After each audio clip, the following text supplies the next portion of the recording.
네, 오늘 우리에게 주시는 하나님의 말씀을 듣겠습니다. 오늘 드디어 히브리서 13장 마지막 장입니다. 그리고 오늘은 1절부터 6절까지 말씀을 볼 텐데 내용이 많기 때문에 3주에 걸쳐서 오늘 이 본문을 볼 겁니다. 오늘은 첫 번째로 좀 살펴보려고 합니다. 자, 이제 13장까지 왔어요. 그러면 히브리서 처음부터 12장까지 대략 어떤 내용인지 한번 상기해보고 생각해볼 필요가 있겠죠. 히브리서는 왜 편지를 썼을까요? 히브리서 기자는 이 편지를 왜 썼죠? 그렇죠. 세상의 핍박으로 인해 믿음이 흔들리는 성도들에게 쓴 편지입니다. 유대교로 다시 돌아가려고 하는 유대 그리스도인들에게 돌아가지 말고 계속해서 믿음을 붙잡아라 라고 하기 위해서 편지를 쓴 거예요. 저자는 제일 먼저 우리 1장에서 보면은 예수님의 신성과 인성을 설명합니다. 이걸 설명하면서 예수님이 완전한 하나님이고 완전한 사람이라고 증명하죠. 그리고 또 예수님을 다른 대상들과 비교해요. 전사들, 모세 기억나시죠? 이런 대상들과 비교하면서 가장 이분이 위대하고 탁월하신 분이다 이렇게 설명합니다. 이처럼 예수님은 하나님이 마련하신 구약의 모든 율법과 모든 제사 제도들보다 훨씬 더 뛰어나신 분이다. 그리고 이 모든 것을 성취하신 하나님의 대제사장이시다. 이게 바로 우리가 앞에 살펴봤던 내용입니다.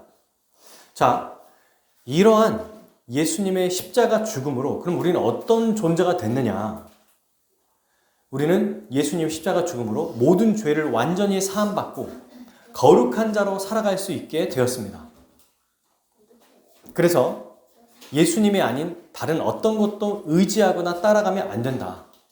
이게 중요한 핵심 메시지죠. 우리가 믿는 그 예수님이 하나님이 보내신 유일한 하나님의 대제사장이시고 완전한 하나님, 완전한 사람이시기 때문에 다른 어떤 것도 예수님과 비교할 수 없다. 너희가 지금 의지하고 있는 구약의 율법도 예수님을 가리키는 거고 예수님이 성취하셨다. 그러니 모형이 가리키는 원형을 붙잡아라. 이 얘기가 히브리서의 중요한 내용이었어요. 저자는 이 믿음의 삶을 뭐라고 표현했어요? 경기, 믿음의 마라톤이라고 설명했습니다.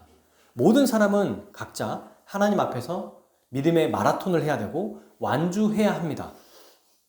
근데 어떻게 가능하냐면 예수 그리스도를 바라볼 때 다른 방법이 없어요. 처음부터 1장부터 이야기했던 예수님의 완전한 하나님, 완전한 사람, 그분의 완전한 대제사장이신 것들을 보면서 우리가 그분을 볼 때 완주할 수 있다고 얘기하는 거예요. 완주를 향해 달려가는 우리에게 하나님이 무엇을 주셨습니까? 흔들리지 않는 나라. 지난주에 배우셨죠? 다 하나님이 흔들 때 유일하게 떨어지지 않는 게 뭐예요? 반석, 예수 그리스도다. 흔들리지 않는 나라를 우리에게 이미 주셨다. 언제? 믿을 때. 이렇게 살면 줄 게가 아니에요. 이걸 오해하면 혹은 반대로 생각하면 네가 이렇게 열심히 살면 흔들리지 않는 나라를 주겠다라고 만약 말씀하셨다면 율법주의예요. 이게 기독교가 아닙니다. 이미 흔들리지 않는 나라를 우리에게 주셨습니다. 그러니 이 나라를 받은 자로서 예수님을 계속해서 붙잡고 살아가야 된다고 말하고 있는 거예요. 근데 그렇게 하지 않으면 어떻게 돼요? 하나님 말씀을 거역하면, 그분을 거역하면 소멸하시는 불, 그 하나님이 심판하실 것입니다.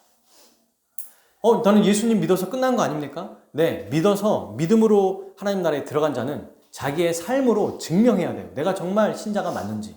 그런데 끝까지 하나님 말씀을 거역하고 배반하고 믿지 않으면 이 사람은 정말 하나님 말씀을 거역한 자구나 라는 걸 알 수 있는 거예요. 말로만 믿는다고 말하는 것이 핵심이 아닙니다. 여기까지가 1장부터 12장까지의 대략적인 내용이에요. 이렇게 흔들리지 않는 나라를 받은 우리는 예수님을 붙잡고 살아가야 됩니다 라고 할 때 중요한 얘기를 했어요. 지난주에. 그렇게 살아가는 게 뭐냐? 하나님을 뭐 하는 거다? 예배하는 거다. 어떻게 예배해야 된다고 그랬죠? 감사와 또 하나 경외, 두려움이 있어야 된다. 우리가 드리는 예배는 하나님께 감사하는 거고 그 하나님께 감사하면서도 두려운 마음으로 예배드리는 게 진짜 예배라고 그랬어요. 이 예배는 하나님이 받으신다고 말씀하셨습니다. 그러면 이렇게 예배할 때 이 예배가 그저 우리가 주일에 한번 모여서 드리는 예배로만 생각할 수 있잖아요. 그죠? 6일 동안의 삶을 우리가 무시할 수도 있고 일주일에 한 번 드리는 예배만 중요하다고 여길 수 있는데 아닙니다. 하나님이 정말 받으시는 예배가 뭐냐? 오늘 13장 말씀에 나와요. 1절을 같이 한번 읽어보겠습니다. 시작. 형제 사랑하기를 계속하고. 아멘. 하나님이 받으시는 예배가 뭐냐? 우리가 서로 사랑하는 것입니다. 여러분, 이미 히브리서 기자는 이 말씀을 한번 언급한 적이 있어요. 10장 24절 한번 펴볼까요? 히브리서 10장 24절.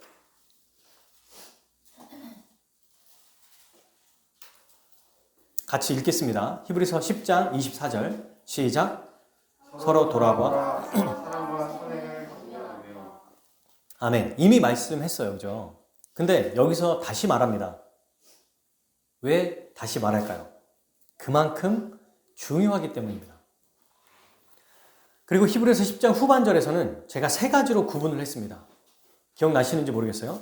10장 후반절은 11장은 믿음, 12장은 소망, 13장은 사랑이다. 이렇게 말씀드린 적이 있어요. 그래서 11장에 믿음에 대해서 이야기했고 12장에서는 소망에 대한 이야기를 했습니다. 그리고 13장에는 이제 사랑에 대한 이야기가 나오죠. 자, 여기서 여러분 이 사랑에 실천하고 있는 자들에게 다시 한번 반복해서 이야기하고 있어요. 지금 하고 있는 이 성도의 사랑을 계속해서 해라. 지속적으로 성도의 사랑을 해라. 이 행위를 계속해라. 지금 얘기하고 있는 거예요. 생각해보면 여러분 이제 여기까지 오고 마지막 장이면 뭔가 새로운 걸 말해볼 수 있잖아요. 근데 하나님은 새로운 거, 다른 걸 원하시지 않습니다.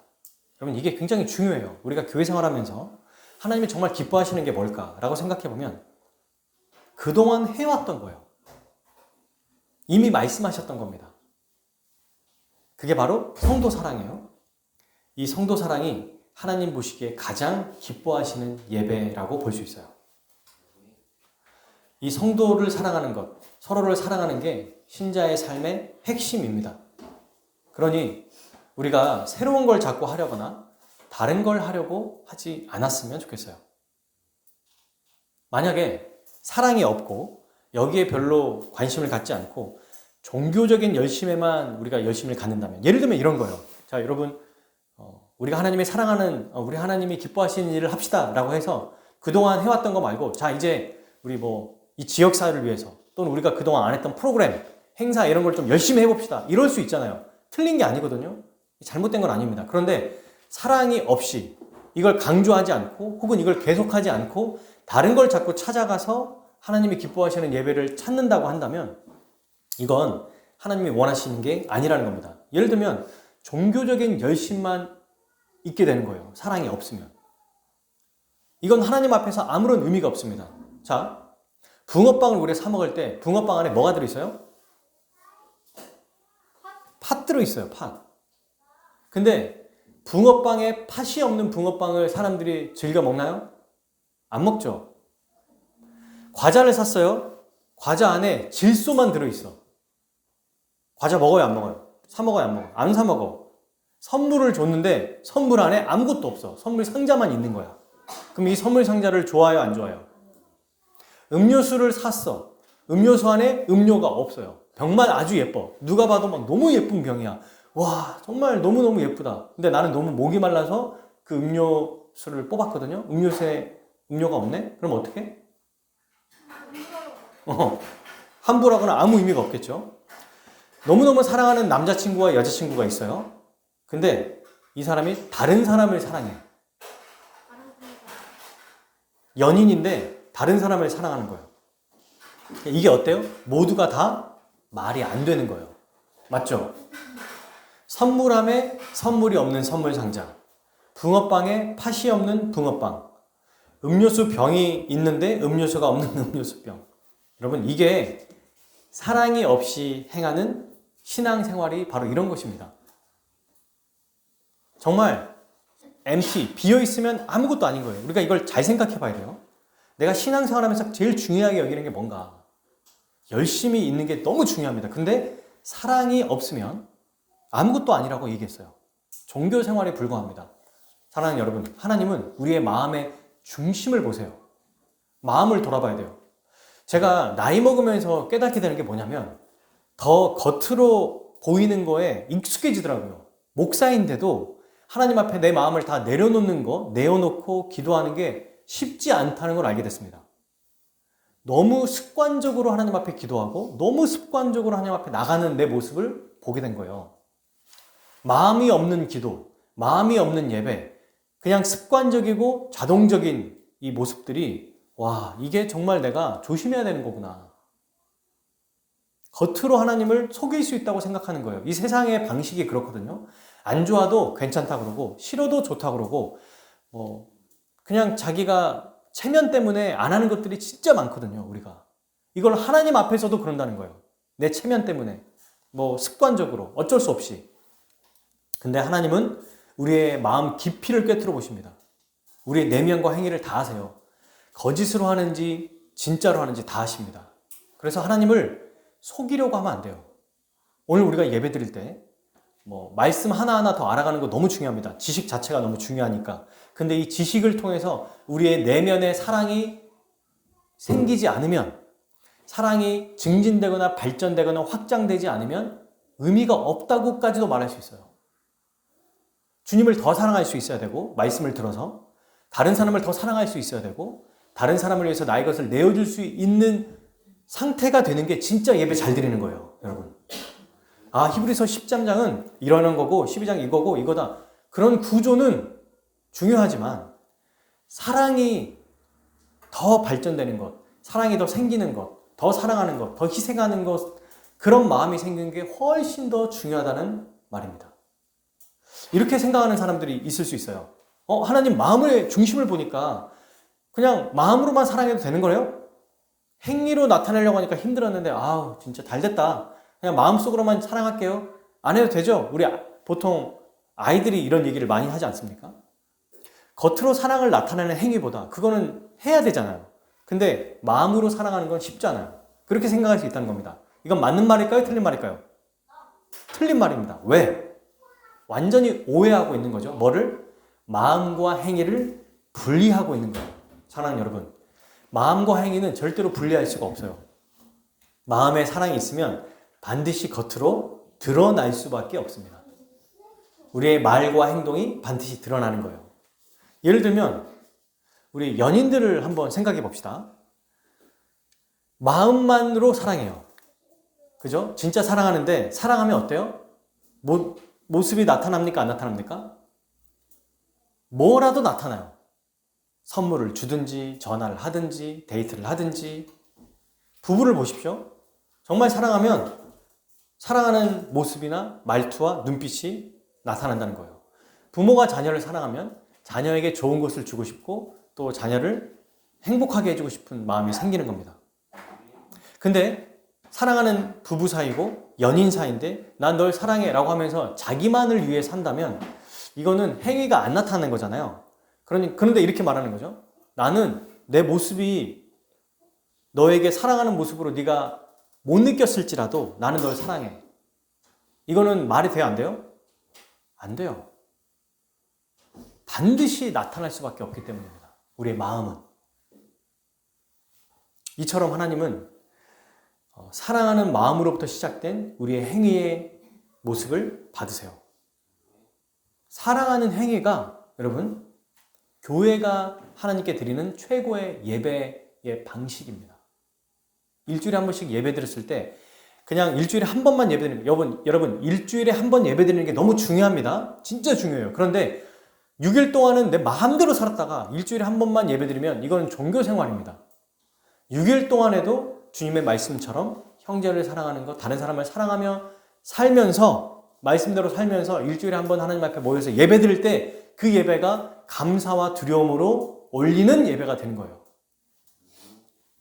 프란시스 셰퍼라고 하는 기독교 유명한 변증학자가 계세요. 돌아가신 분인데 이분이 아주 멋진 표현을 하신 글이 있습니다.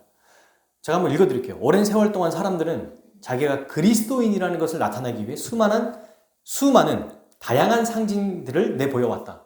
예를 들면 옷깃에 표창을 달기도 하고 목걸이를 하기도 하고 심지어 귀걸이 또는 머리에 머리핀, 어떤 사람은 특별한 모양의 머리로 자르기도 했다. 그러나 훨씬 더 훌륭한 표시가 있다. 여러분 오늘날 우리로 생각하면 차에 뭐 예수님은 구원이십니다. 뭐 이런 거 있잖아요. 아니면 자기의 기업에 직장에 이런 거 막 써놓는 이런 표시를 한다는 거죠. 이걸 통해서 내가 그리스도인입니다 라고 보여준다는 거예요. 이분은 조금 한 몇십 년 전 분이시니까. 근데 프란시스 셰퍼는 이렇게 얘기해요. 이런 것보다 훨씬 더 훌륭한 표시가 있다는 거예요. 예수님이 다시 오실 때까지 계속해서 지속되어야 할 표지다. 이 표시는 그리스도인 사이의 사랑이다. 요한복음 13장 35절에 있는 예수님의 가르침으로 그 사실을 증명한다. 너희가 서로 사랑하면 이로써 모든 사람이 너희가 내 제자인 줄 아니라. 이 말씀에는 우리가 서로 사랑하면 이라는 이 조건이 바로 사람들로 하여금 우리가 예수님의 제자임을 알게 하는 표지다. 여러분, 우리가 겉으로 뭐 다 나타내도 진짜 표시는 우리의 사랑으로 나타난다는 거예요. 사랑의 행위로. 그러면서 또 다른 책에서 이렇게 얘기해요. 셰퍼가. 전도는 소명이지만 으뜸가는 소명이 아니다. 교회를 세우는 것은 소명이지만 으뜸가는 소명이 아니다. 그리스도인의 으뜸가는 소명은 하나님을 사랑하고 형제를 사랑하고 이웃을 자신처럼 사랑하는 으뜸가는 계명으로 돌아가는 것이다. 이게 진짜 최고라는 거예요. 신자는 뭘로 증명된다? 사랑하는 행위를 통해서 증명된다는 거예요. 근데 이 사랑이 어떤 사랑입니까, 여러분? 예수님이 자신의 모든 것을 내어주신 것처럼 다른 사람을 위해 모든 것을 내어주는 사랑이에요. 다 내어주는 사랑이에요, 그러니까. 형제를 사랑할 때. 1절 말씀에 뭐라고요? 형제 사랑하기를 시작해라라고 말합니까? 뭐 하라고 말합니까? 계속하고요. 계속하고. 지금 저는 여러분들을 봤을 때 잘하고 있다고 생각해요. 그런데 한두 번 했으니까 잘했습니다라고 끝나는 게 아니고 계속 해야 된다는 거예요. 계속. 그리고 이거를 발전시켜야 되고요. 혹은 내가 사랑을 행할 때 우리 교인들에게 내가 부족한 점은 없나? 미흡한 점은 없나? 또 점검하면서 발전해 가야 되는 것이 계속 사랑하라고 하는 의미입니다. 나의 시간, 돈, 물질, 관심 모든 것들을 우리 지체들을 위해서 사용하는 것이 사랑의 표현인데 이 정도면 충분해. 오케이, 이 정도면 됐어가 아니고 계속해서 하라는 거예요. 지속적으로. 근데 세상은 이런 우리의 사랑을 뭐라고 말하죠? 바보 같은 사랑이라고 그래요. 바보 같은 행동이라고 그러죠. 만약에 세상이, 여러분, 이게 너무 분명한 게 세상이 반대하거나 조롱하면 그게 맞는 거예요. 세상이 모욕하면 그게 진짜 박수치면서 우리가 옳구나라고 확증할 수 있습니다. 왜? 이 세상의 가치관과 사상은 공중권세를 잡은 사탄이 잡고 있기 때문에 그들이 반대하면 무조건 옳은 거예요. 왜 너는 그렇게 어리석게 살아? 왜 이렇게 바보같이 살아? 왜 그렇게 다 퍼주며 살아?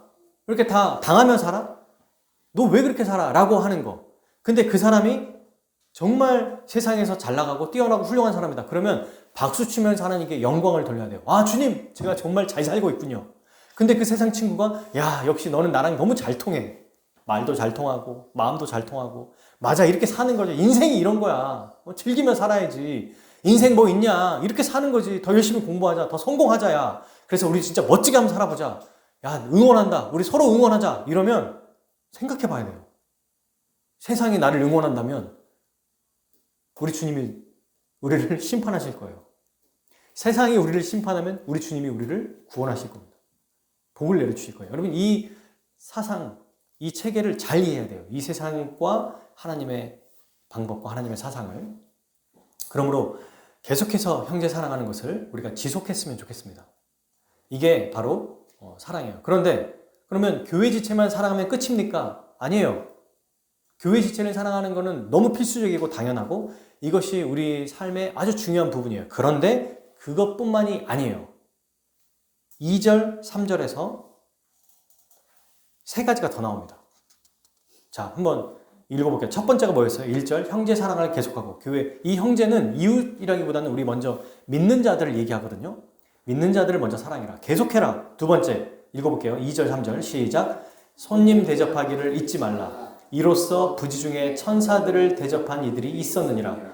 너희도 함께 갇힌 것 같이 갇힌 자를 생각하고 너희도 몸을 가졌은즉 학대받은 자를 생각하라. 세 가지를 더 얘기하죠. 뭐라고 합니까? 두 번째, 손님 대접하기를 잊지 마라. 손님 대접을 잘 하래요. 왜냐하면 부지 중에 자기도 모르게 손님을 대접했는데 그 손님이 천사였던 사람도 있었다. 이 사람이 누구냐면 아브라함과 롯입니다. 아브라함은 천사인 줄도 모르고 열심히 막 극진하게 대접했는데 그 천사가 축복해주죠. 내년에 다시 올 때 너에게 아들이 있을 거다. 평생 수건했던 그 하나님의 약속이 성취가 된 거예요. 천사를 부지 중에 대접했을 때. 그러니까 이 당시의 나그네는요, 유목민들이기 때문에 정착지가 없는 사람들이에요. 근데 이런 사람들을 내치지 말고 잘 챙겨주라는 얘기입니다. 이건 신자뿐만 아니라 불신자들에게도 이렇게 잘 대하라는 얘기죠. 나그네 대접은 우리 그리스도인들에게만 적용되는 게 아니에요. 모든 안 믿는 사람들에게도 친절을 베푸는 것이 포함됩니다. 여러분, 이게 우리가 다른 사람들, 안 믿는 사람들에게 친절을 베푸는 것도 굉장히 중요한 일이거든요. 아브라함이 자기도 모르게 천사를 대접했다는 게 무슨 뜻이에요? 계산하지 않고 사람들을 접대했다는 거거든요. 대상이 누군지도 모르게 극진하게 대접했다는 거예요. 자, 예를 들어서 여러분 생각해 봅시다. 대통령이 우리 집에 내일 와요. 그러면 어떻게 될까요? 우리 학교에 온다. 우리 직장에 온다. 난리가 납니다. 근데 그냥 우리 고객이 오거나 아무 상관이 없는 사람이 온다. 그러면 전혀 관심을 갖지 않을 거예요. 아브라함의 모습은 어떤 모습이었어요? 하나님의 천사가 온다는 것 때문에 그가 극진하게 대접한 게 아니에요.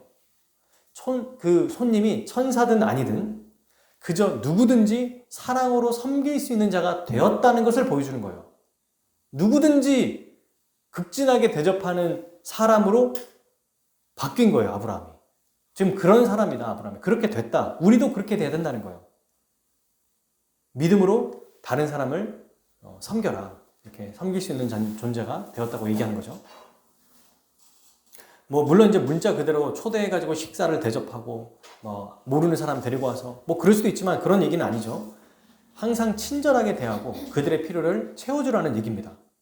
그리고 세 번째, 네 번째가 더 나와요. 두 가지가 더 나오죠. 3절에 감옥에 투옥된 자들과 함께 하라고 얘기해요.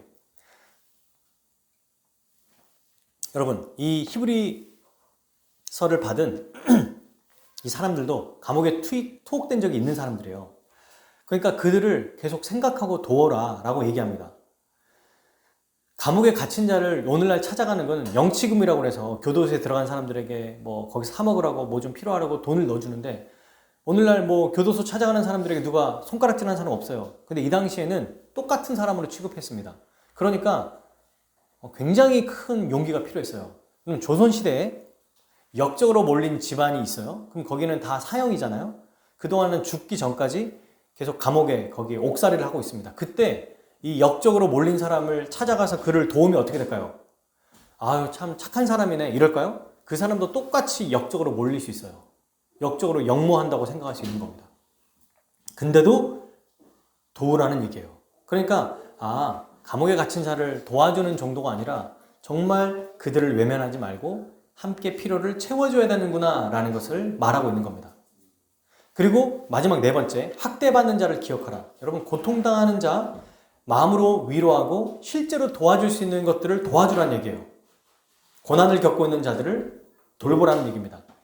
저는 이 말씀을 보면서 어제 약간 좀 충격받았던 사건이 하나 있었어요. 제가 직접 겪은 것다기보다 노숙자들이나 노숙인들이나 아니면 또 사회적으로 열악한 분들을 위해서 막 열심히 봉사하는 분들이 계시잖아요.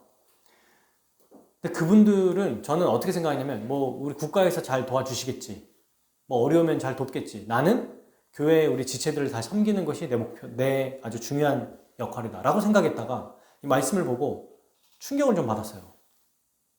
나는 우리 교회 지체들 말고 손님이나 감옥의 투옥전자나 학대받는 자, 그 사람들의 성도라면 당연한 거고, 불신자들에게도 이렇게 대하고 있나 내가? 아예 관심 없는 거 아니었나?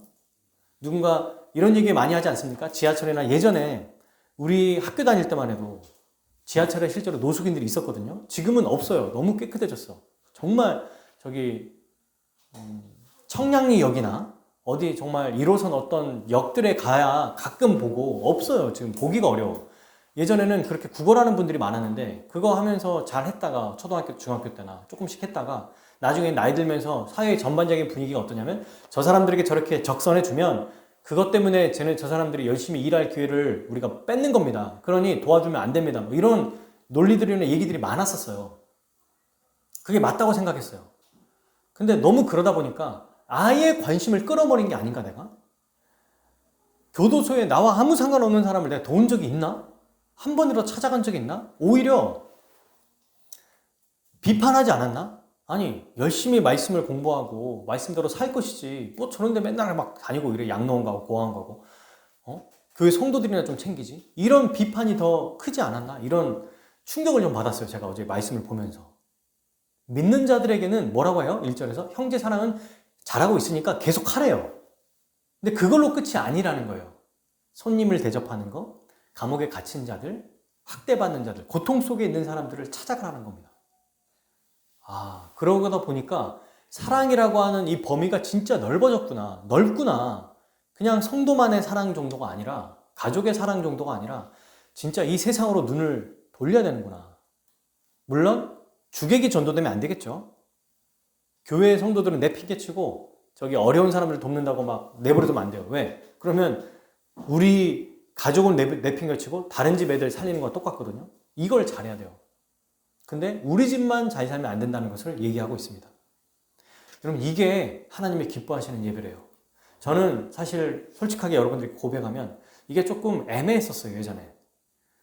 오늘날 뭐 어떻게 신학이 흘러가는지 모르겠지만 저는 하나님 나라 운동이라고 해서 이 세상을 변혁시키고 이 세상을 바꿔야 된다고 생각하는 거에 굉장히 큰 생각을 가지고 있었거든요. 그러니까 안 믿는 사람들을 돕는 거나 아니면 이 세상에서 뭔가 뛰어난 사람이 되는 것에 마음이 굉장히 감동받았고, 교회보다는 세상에 나가서 어떤 일을 하는 것이 더 중요하다고 생각했습니다.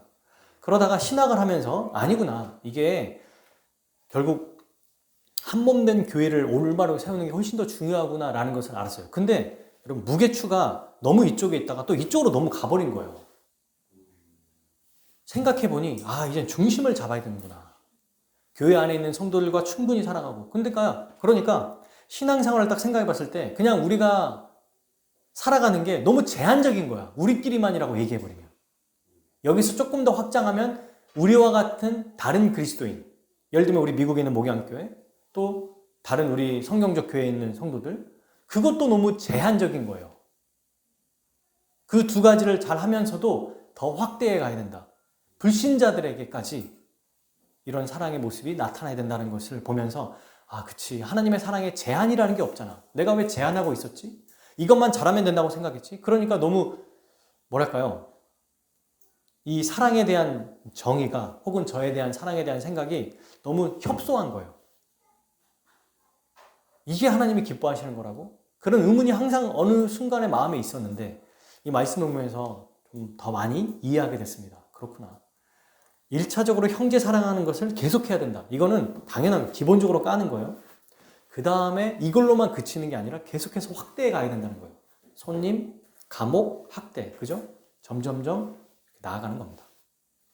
이게 하나님께 감사와 두려움으로 드리는 예배다. 여러분, 재밌는 조사가 하나 있는데 아마 잘 아실 거예요. 아시는 분도 있을 겁니다. 출처가 어딘지도 잘 몰라요, 저도. 근데 유명하게 인터넷 사이트에 많이 올라와 있어요. 전 세계 나라들 중에 중산층이 뭐냐, 이 기준을 선정하는, 기준을 제시하는 보고서가 있습니다. 뭐 인터넷 치면 굉장히 딱 나오거든요. 우리나라를 포함해서 한 4개의 나라를 조사한 게 있어요. 이게 공신력 있는 기관에서 했는지는 잘 몰라요. 그런데 어쨌든 어떻게 이 중산층에 대해서 나라들이 정의하는지를 제가 한번 말씀드려 볼게요. 먼저 우리나라요. 이거 보면서 약간 좀 부끄러웠어요, 많이. 우리나라 5가지가 있는데요. 해당되는지 한번 생각해 봅시다. 부채가 없는 30평대 아파트. 이것도 꽤 옛날일 거예요. 두 번째, 월 500 이상의 월급을 받아야 된다. 세 번째, 2000cc 이상의 중형차를 타고 있어야 된다. 네 번째, 잔고에 1억 이상의 현금이 있어야 된다. 다섯 번째, 1년에 한 번은 연 1회 이상 해외여행을 다닐 수 있어야 된다. 이게 우리나라의 중산층의 기준이었습니다. 근데 이제 나머지 세 개의 나라가 있거든요. 영국, 미국, 프랑스. 너무 깜짝 놀랐어요. 영국, 페어플레이 하는 자.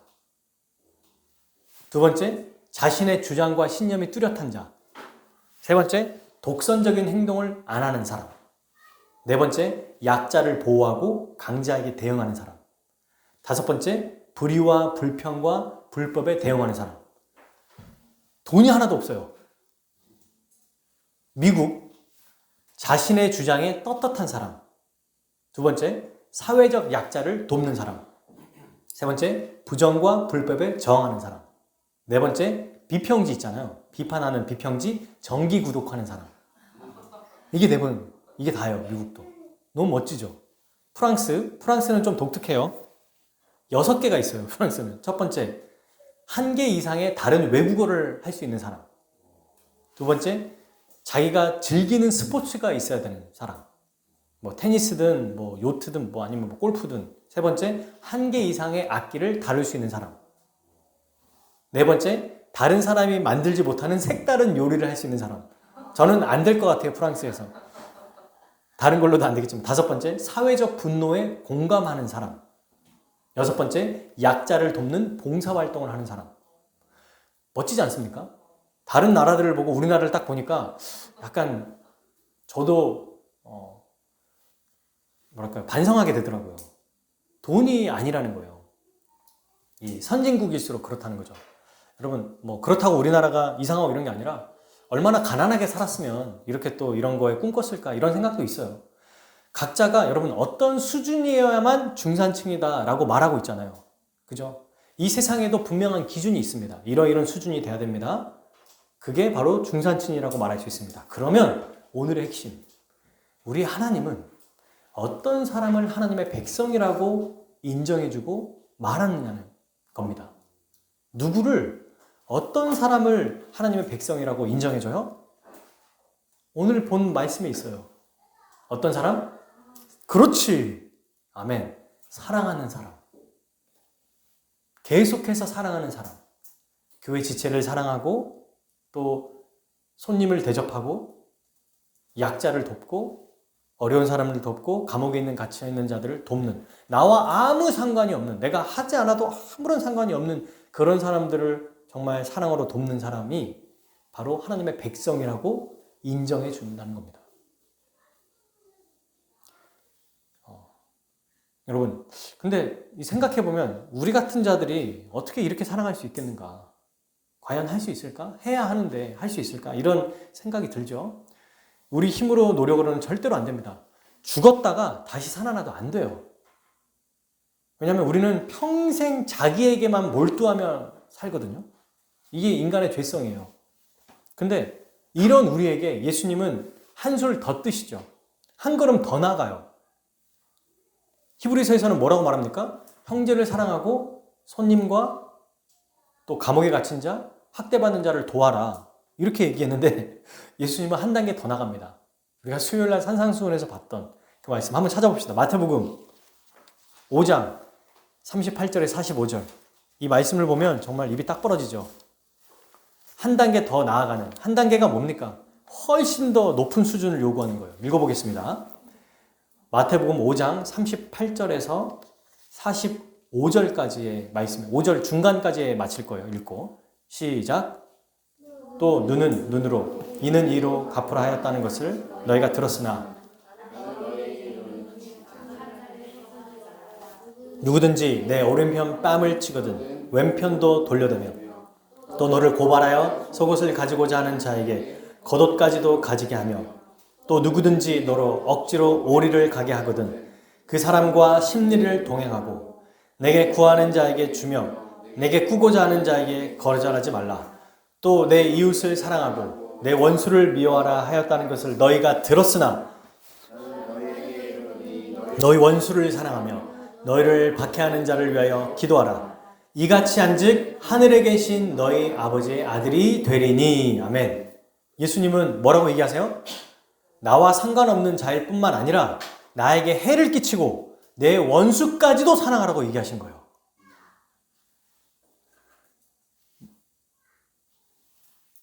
어려운 사람들을 돕는 것은 내가 피해를 받은 게 아니니까 도울 수도 있어요. 그 사람이 나를 힘들게 한 사람이 아니라면 적선할 수 있다는 겁니다. 근데 예수님은 그걸 뛰어넘게 말씀하시죠. 나를 힘들게 하고 내 원수같이 나를 정말 어렵게 만들었던 그 사람도 동일하게 사랑하라는 거예요. 와, 이 말씀을 딱 들으면 어떤 마음이 딱 오냐면 일단 딱 답답해져요, 마음이. 그리고 몰라. 나 절대 못해. 이런 마음이 딱 들거든요. 근데 만약에 여러분 우리의 반응이 몰라. 이거 어떻게 해? 이게 말이 돼? 못해.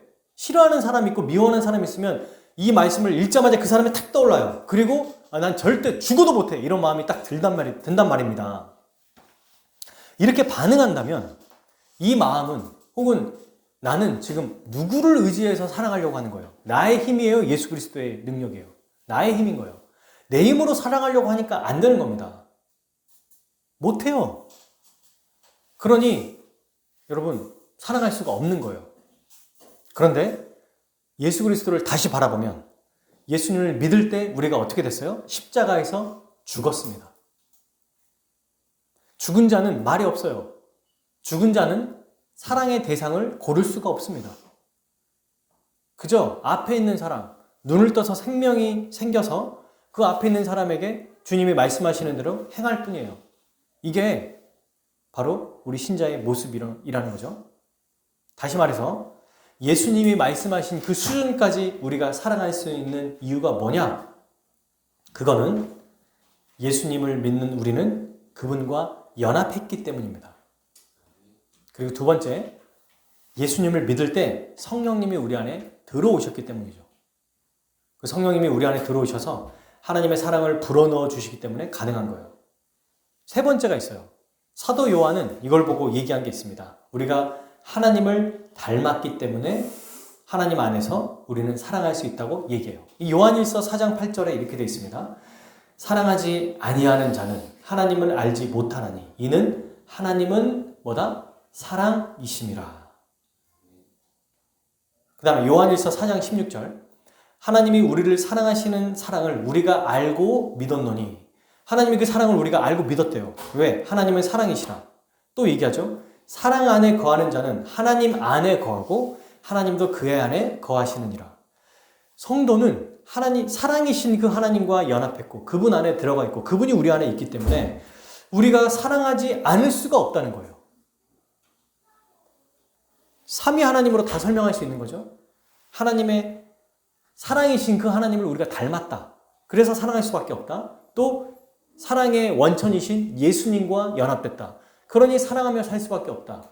또 성령께서 우리 안에 들어오셔서 그리스도의 사랑을 부어주신다. 그러니 우리가 사랑할 수밖에 없다.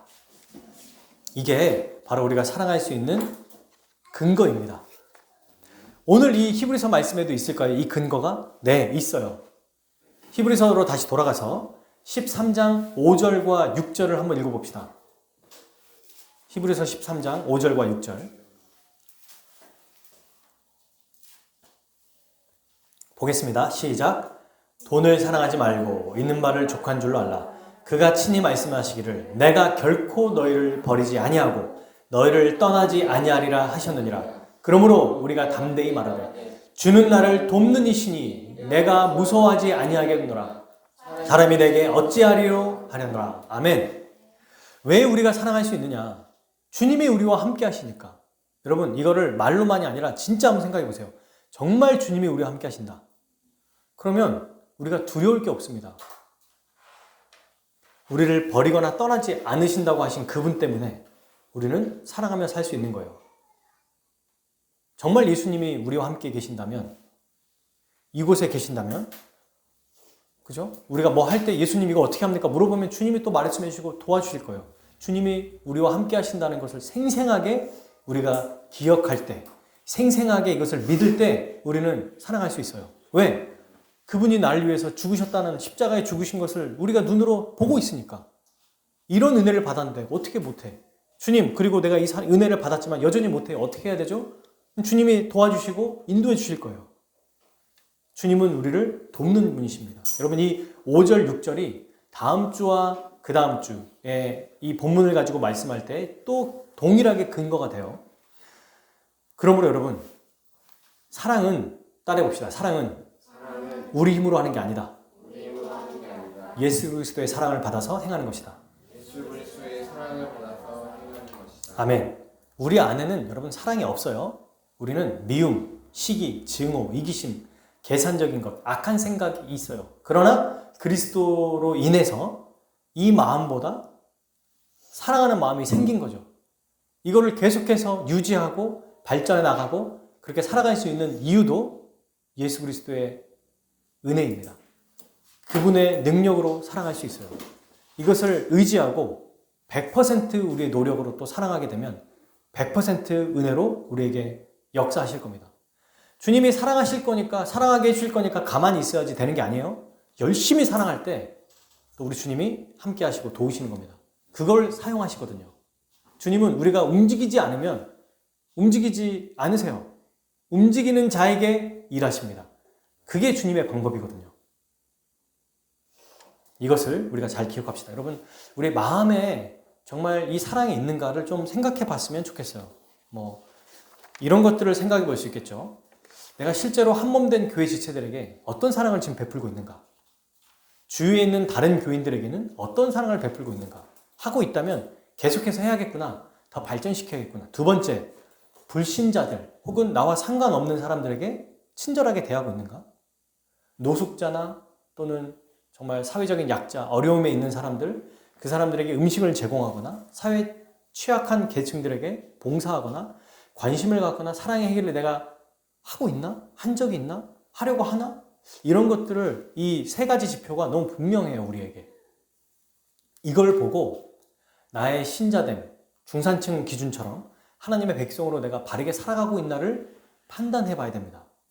이거 없으면 구체적인 게 없잖아요. 그럼 맞아, 사랑해야지 라고 하지만 행동으로 안 하거든요. 근데 이 세 가지 지표로 우리의 신앙을 점검하는 겁니다. 내가 많이 알기 때문에, 내가 목회자이기 때문에 신앙이 성숙하다가 아니라 세 가지. 내가 정말 교회 지체들에게 사랑하나? 다른 교인들에게도 정말 사랑하는 행위가 있나?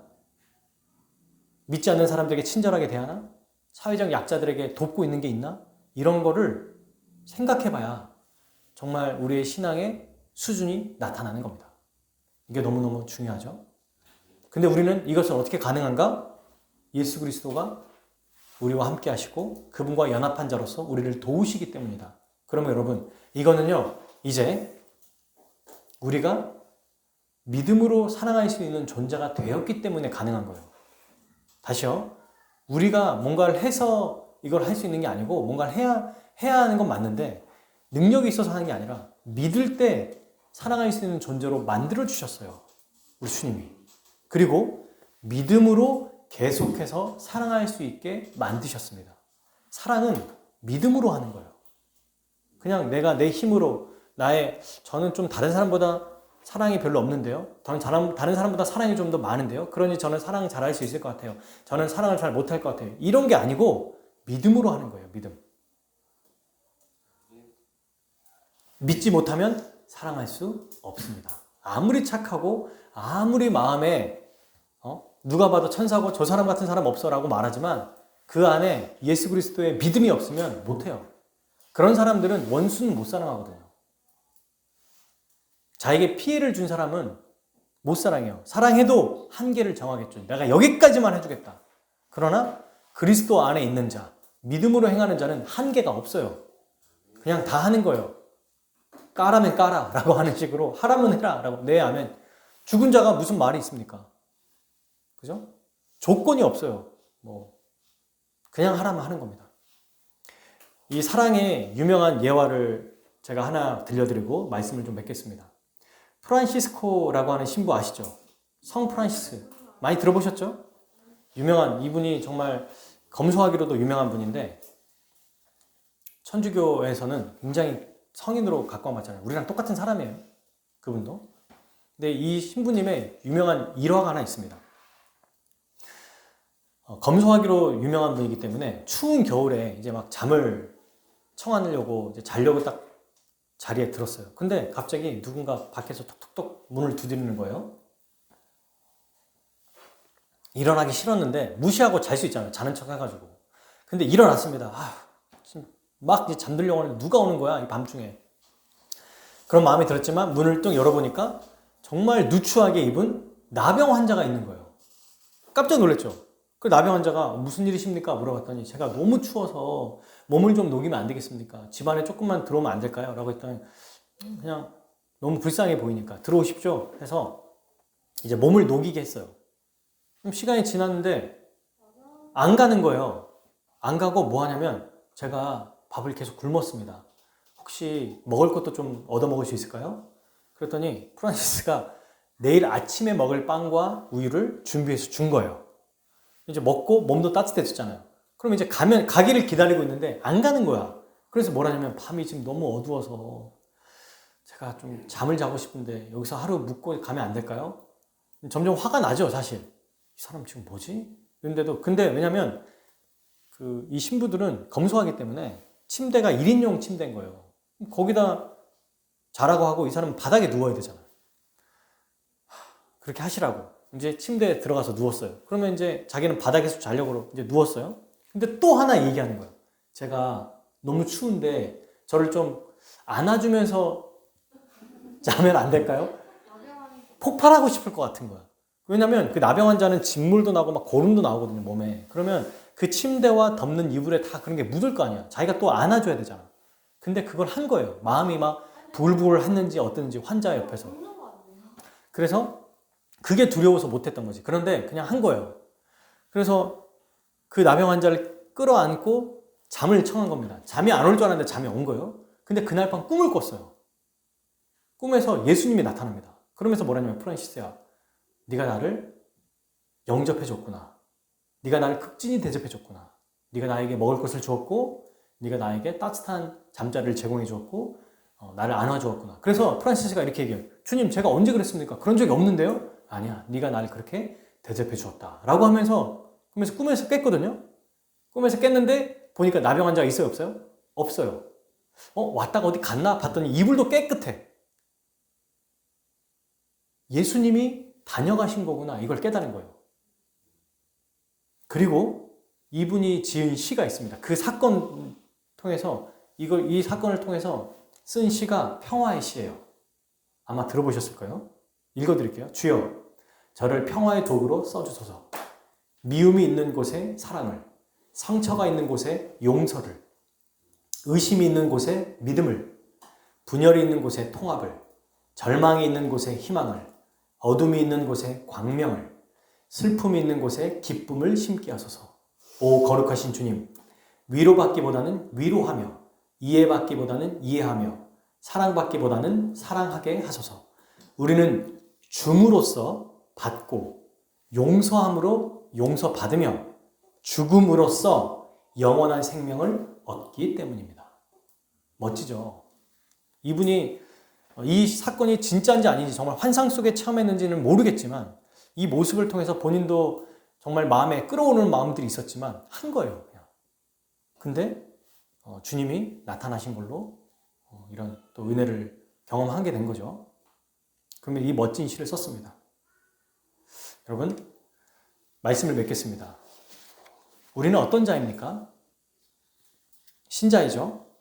그러면 신자인데 우리가 종교적인 행위에 더 마음에 중심을 두고 있는지, 내 내면에 정말 진심으로 사랑하는 마음을 더 키우려고 하는 거에 신경 쓰고 있는지를 돌아봐야 됩니다. 지난번에도 한번 말씀드린 적이 있을 거예요. 우리가 예수님, 하나님 말씀을 순종합니다라고 할 때는 죄를 안 짓는 것만 자꾸 생각한다는 거예요. 죄를 안 지어야지, 이러면 하나님 기뻐하시겠지. 맞아요. 근데 그건 반쪽짜리입니다.